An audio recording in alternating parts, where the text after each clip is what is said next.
અમદાવાદ મહાનગરપાલિકાનું સુધારા સાથેનું બજેટ રજૂ કરવામાં આવ્યું। નાણાકીય વર્ષ 2026-27 માટેનું સુધારા સાથેનું બજેટ રજૂ।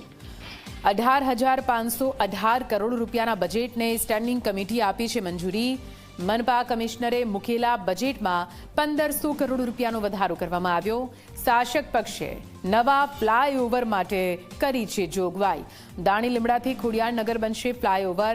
ત્રાગડ રેલવે ક્રોસિંગ પાસે પણ અંડરપાસ બનાવવામાં આવશે। થલતેજમાં દિવ્યજ્યોત સ્કૂલથી શિલત તરફ બનશે ફ્લાયઓવર। નિકોલ વિસ્તારમાં પણ નવી હોસ્પિટલ બનાવવાનું આયોજન છે। શહેરની ડ્રેનેજ લાઇનના નવીનીકરણ માટે પણ જોગવાઈ કરાઈ છે। એડવાન્સ પ્રોપર્ટી ટેક્સ ભરનારને 12% રિબેટ આપવામાં આવશે। ઉત્તર પશ્ચિમ ઝોનમાં વર્લ્ડ પાર્ક થીમ પર બનશે ગાર્ડન। સાથે સાથે બજેટમાં નવા કોઈ મોટા પ્રોજેક્ટની જોગવાઈ નથી કરવામાં આવી।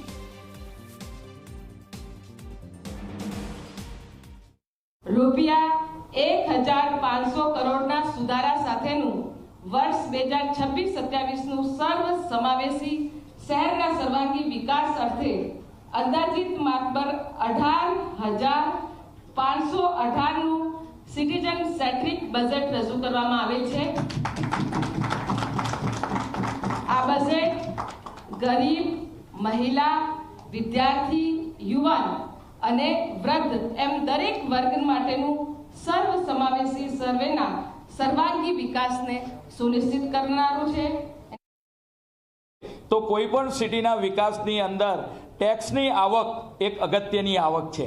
તો ટેક્સની આવક જો ગણવામાં આવે તો લગભગ 1800 થી 1900 કરોડ રૂપિયાની ટેક્સની આવક છે, પરંતુ અમારું બજેટ 18,000 કરોડ રૂપિયાનું છે અને કોઈ પણ જાતનો ટેક્સ વધારવામાં આવ્યો નથી।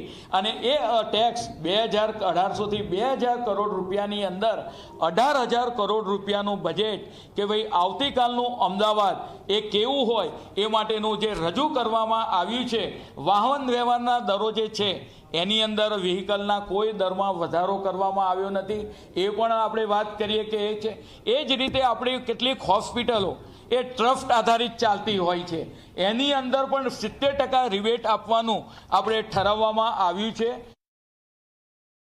જરૂરિયાત મુજબ વોટર ડિસ્ટ્રીબ્યુશન અને નેટવર્ક તો 480 ચોરસ કિલોમીટર એરિયાની અંદર પાણીનું નેટવર્ક નવું નાખવું હોય તેના માટે 50 કરોડ રૂપિયાની ફાળવણી કરવામાં આવી છે। અમદાવાદ શહેરમાં વોટર બોડી પર ફ્લોટિંગ સોલર એનર્જી માટે હાલ આપણે વાત કરીએ કે નેટ ઝીરો તરફ આગળ વધી રહ્યા છે અને 250 જેટલા ધાર્મિક સ્થાનમાં સોલર પેનલો માટેની અરજી આવી છે। 60% જેટલું કામ પૂરું થયું છે।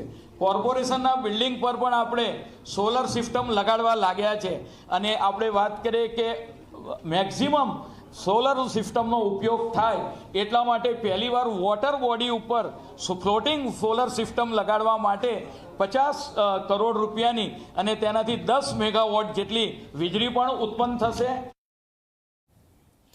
અમદાવાદ મનપાના બજેટને લઈને વિપક્ષે ઉઠાવ્યા છે સવાલ। આ બજેટમાં શહેર માટે કંઈ જ નવું ન હોવાનું વિપક્ષે કહ્યું। ઓડિટ હિસાબમાં ક્યાંય કોઈ તાળા જ નથી મળતા।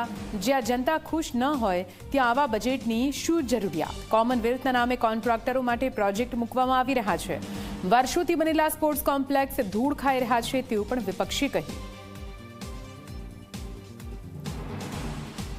एक तरफ तो प्राथमिक सुविधा के नाम पर अहमदाबाद शहर की जनता को शुद्ध पानी भी देने में नहीं आता, जगह जगह स्टॉर्म वाटर और गटर और टूटे हुए रोड की समस्या हो, वो शहर में कॉमनवेल्थ का आयोजन भारतीय जनता पार्टी और अहमदाबाद म्युनिसिपल कॉरपोरेशन करने का दावा कर रहा है। सबसे बड़ी बात तो ये है कि कॉमनवेल्थ गेम्स के लिए स्पोर्ट्स के नाम पर बड़े बड़े आयोजन करने की बात की गई है, लेकिन पिछले 10 वर्षों से जो आयोजन ऑलरेडी भारतीय जनता पार्टी ने किए हुए हैं वो धूल खा रहे हैं। जिसका सबसे बड़ा उदाहरण Adani sports complex Sabarmati river front पर 2 जगह बनाए गए हैं, जहां पर स्केटिंग रिंग हो, टेनिस कोर्ट हो।